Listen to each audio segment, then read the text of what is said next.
네, 계속 진행하겠습니다. 개인정보보호 책임자의 지정 제31조인데요. 우리 망법에서 뭐 있었어요? CISO, 정보보호 책임자 그 지정하는 거 있었잖아요.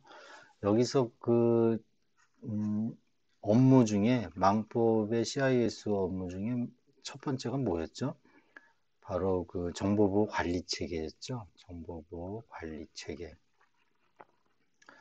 근데 여기서는 정보보호, CPO 경우에는 정보보호, 개인정보보호 계획의 수립 및 시행입니다. 거의 뭐 책이랑 뭐 유사한 거죠. 이것도 마찬가지로 아, 계획 수립해서 이제 ISMS 적용하는 게 이제 중요 정보보호 수준 제고를 위해서 ISMS 구축 운영을 하라는 거니까요.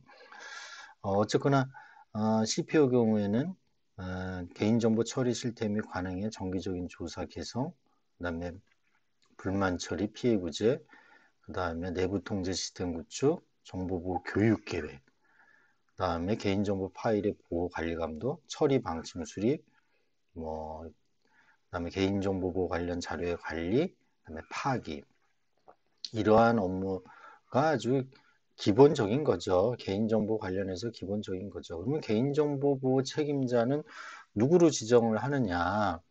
또 법에서 이제 지정을 해놨습니다. 음, 여기 보면은 개인정보 CPO에 대해서 뭐 정당한 이유 없이 그 불이익을 주면 안 되고 어떤 이 사람에 대한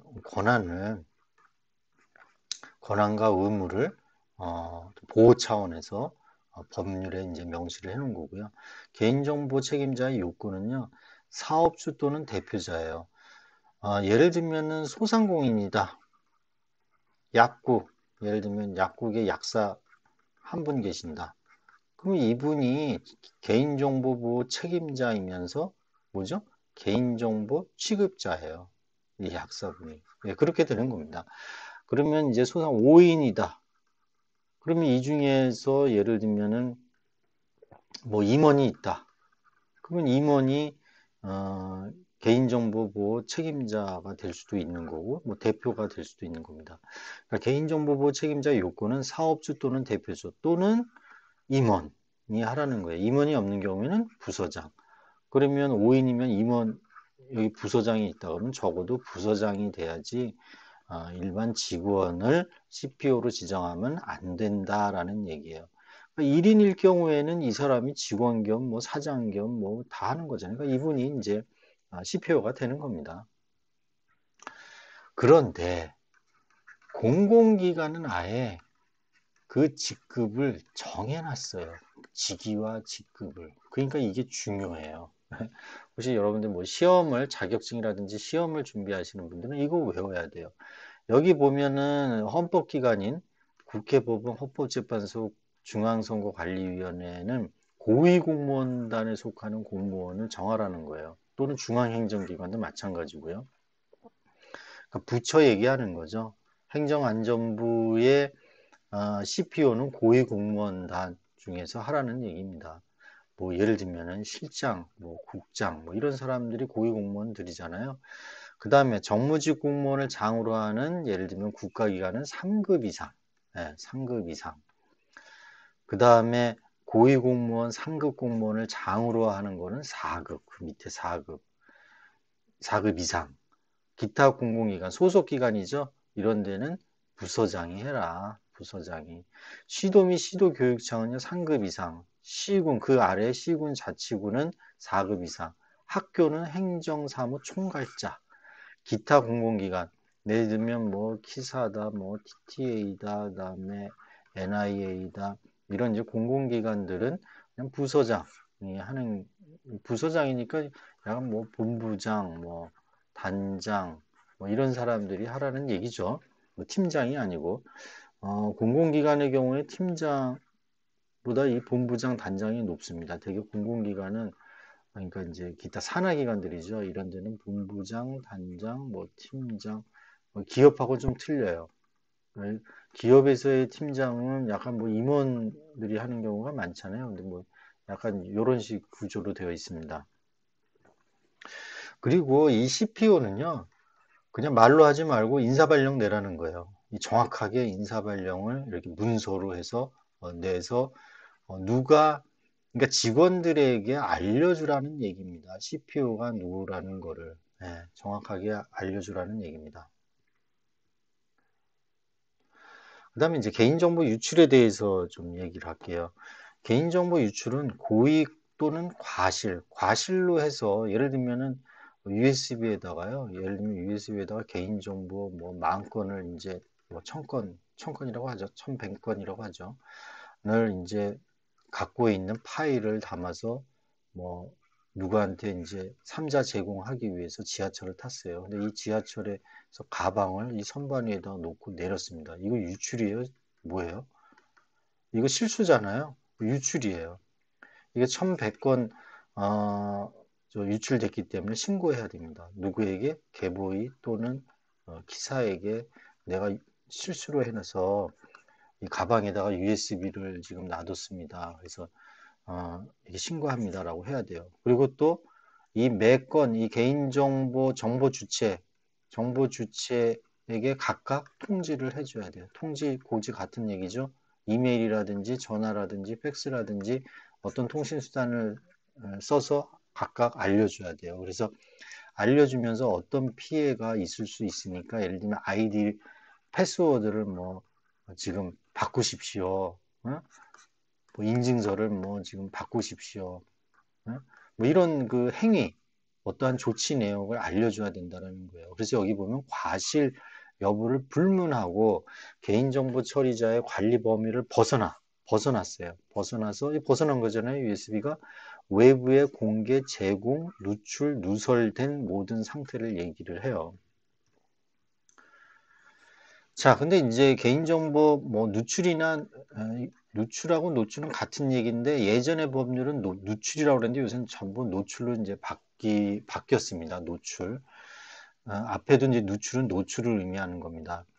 자, 홈페이지 상에 이제 노출됐다고 그러죠. 개인정보가. 예를 들면 홈페이지가 이렇게 있으면 게시판이 있어요. 이 게시판에 뭐 첨부 파일로 .hwp라든지 뭐 독이라든지 이런 파일로 해서 이걸 열어보면은 그냥 예를 들면 아래 한 걸 표로 돼 있어 갖고 뭐 홍길동 뭐 해갖고 여기 개인정보가 쫙 있다라는 거죠. 이건 노출이거든요. 근데 이걸 누가 게시를 했느냐? 이용자가 잘못해서 게시하는 경우도 있고 이 기관의 개인정보 취급자가 잘못해서 올리는 경우도 있어요. 그러니까 그 엑셀 파일에 그 히든되어 있는 거를 모르는 이제 숨기는 기능이 있잖아요. 그 숨기는 기능이 있다는 걸 이제 거기다가 숨겨놓은 거를 모르고 이렇게 올리는 게 안 보이니까 화면에는 안 보이니까 없구나 해서 올렸는데 이게 히든으로 이제 숨겨놓은 거죠.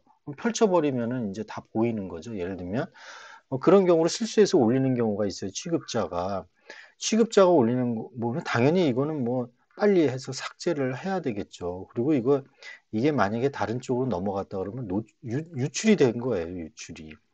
이용자가 잘못해서 이걸 올렸다. 그러면 그거는 반드시 삭제를 해야 됩니다. 그리고 삭제하라고 법률에 정해져 있어요. 이런 경우에는. 근데 예전에는 이게 법률에 근거가 없을 경우에는 이 개인정보 처리자가 이 삭제를 안 했어요. 키사라든지 계보이라든지 행안부에서 이거 좀 삭제해라 그러면 이걸 삭제하면은 이 게시자 올린 사람들이 항의가 들어온다 이거예요. 누구 마음대로 이걸 지웠느냐. 그래서 이걸 법률에 넣습니다. 그래서 노출되어 있는 거는 키사나 계보이가 요구하는 경우에는 이걸 삭제해야 된다라고 되어 있습니다. 그래서 개인정보가 포함된 게시물이 누구든지 알아볼 수 있는 상태로 등록된 거 홈페이지에 이런 것들이 이제 그다음에 댓글에다가 이제 뭐, 뭐 개인정보가 이렇게 공개돼서 노출됐거나 첨부 파일 이런 거 노출이고요. 예를 들면은 유출은 뭐 권한이 없는 자가 접근하여 고의 과실로 인해서 파일, 문서, 저장 매체 등이 잘못 전달된 경우 분실이죠. 아까 지하철에서 도난당한 경우 이거는 유출이에요. 자, 개인정보 유출 통지의 제30자조를 보면은요. 유출이 되면은 한 건이라도 유출이 되면은 이거는 정보 주체에게 통지를 해야 됩니다. 며칠 이내에 5일 이내에요. 반드시 5일 이내에 이거 지켜야 돼요. 그리고 숫자가 개인정보법에는 이게 숫자가 많이 나와요. 파기할 때 5일 이내였죠. 통지하는 거 5일 이내죠. 신고할 때 5일 이내죠. 네? 또 뭐 7일 이내, 뭐 10일 이내 이런 그 숫자가 나오는데 이런 것들은 혹시 시험 준비하시는 분들은 다 외우셔야 됩니다. 어쨌거나 5일 이내에 이렇게 이제 통지를 하게 돼 있어요. 그 다음에 여기 보면은 한 건 5일 이내 통지 내용은 통지는 어떤 방법, 서면, 전자우편으로 많이 하겠죠. 그 다음에 1,000명 이상의 유출된 경우는요, 서면 등과 함께 이메일도 포함이 되는 거죠. 함께 인터넷 홈페이지에 7일 이상 게재를 해줘야 돼요. 왜? 네? 7일 이상. 그리고 통지 내용은 유출된 개인정보 항목, 유출된 시점과 경위, 정보 주체의 피해 최소화 방법, 사업자의 대응 조치 및 피해 구제 절차, 담당 부서 연락처. 이거를 정보 주체에게 알려주라는 얘기입니다. 자, 그 다음에 900건이 유출됐어요. 900명한테 이제 알려줘야 되겠죠? 그런데 신고는 안 해도 돼요. 근데 1000건이 넘으면 신고하게 돼 있습니다. 전문기관, 키사나 계보위에 신고하게 돼 있어요. 1000명 이상이면. 그것도 5일 이내. 통지 내용, 유출 피해 최소화됐지 조치 결과를 신고하게 돼 있어요. 그런데 정보통신 서비스 제공자는요, 한 건만 유출이 돼도 신고를 해야 돼요. 한 건만 유출이 돼도 정보 주체 이용자죠. 이 경우에는 이용자에게 통지해줘야 되고 계보이나 키사에게 신고를 해야 돼요. 그리고 언제까지? 24시간 이내. 인지한 후 이게 유출됐다라고 인지한 후 24시간 이내. 이게 굉장히 규제가 세죠. 예. 이게 틀려요, 이게 이렇게. 그래서 이게 이렇게 예를 들면 정보통신 서비스 제공자 네이버라든지 쇼핑몰이라든지 이런 분들은 좀 이제 까다롭게 개인정보에 대해서 관리를 하고 있습니다. 개인정보 파일 등록은 공공기관만 해당되는 거예요. 어디에다 등록한다고요? 뭐 intra.privacy.go.kr이라는 사이트가 있어요. 이거 일반인들은 이게 못 들어가죠. 이게 이제 등록이 되고 인증이 되면 이제 들어가서 등록하는 거기 때문에 누구든지 못 들어가고 그 인증받은 사람만 이제 들어가게 돼 있습니다. 어쨌건 이 공공기관은요, 개인정보 파일이 있으면 명칭, 운영 근거, 목적, 개인정보 항목 이 파일을 등록을 이제 해야 됩니다. 등록 예외가 있어요. 항상 이 법은 이 예외가 있어서 항상 골치 아파요. 시험을 볼 때, 시험 같은 거 이제 준비할 때 이런 경우 국가안전, 그다음에 범죄수사, 조세범처벌법 요게 주의해야 돼. 내부적 업무 처리만을 위한 개인정보 파일. 이게 뭘까? 인사 파일. 어떤 이제 공공기관의 인사 파일 있잖아요. 직원에 대한 인사 파일은 등록할 필요 없다라는 거예요. 그러니까 이제 고객이라든지 외부인들, 이런 분들은 이제 만 해당된다는 거예요. 그럼 뭐 자문위원들 있잖아요. 예를 들면 공공기관에 자문위원들 많거든요. 또는 이제 업체 선정할 때 평가하기 위해서 뭐 선정위원 할 때 이런 위원들은 일시적으로 이걸 활용하는 사람들은 등록 안 해도 됩니다. 그거는 이런 내용들은 이제 해설서에 이제 읽어보면 있어요. 제가 얘기하는 건 전부 개인정보보호법 해설서의 두께가 한 어느 정도 된다고요? 한 이 정도. 지금 제 책장에 보니까 이 정도 되네요. 이게 이 정도 두께예요. 이 정도 두께에 해당하는 거에 이제 해설서가 있는데 저걸 보시면 이제 됩니다. 그리고 개인정보 파일을 이거 다운로드 받을 수 있어요. 홈페이지에 들어가서 어디에? 아마 기사 자료실에도 있을 거고요. 프라이버시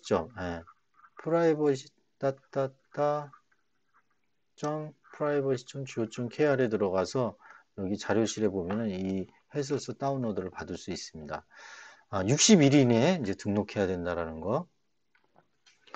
이게 이제 국토교통부 개인정보 파일 처리 현황이에요. 이제 등록되어 있는 거죠. 이 등록되어 있는 것들은 조회가 가능해요. 누구든지. 그래서 저도 조회를 이제 한 겁니다.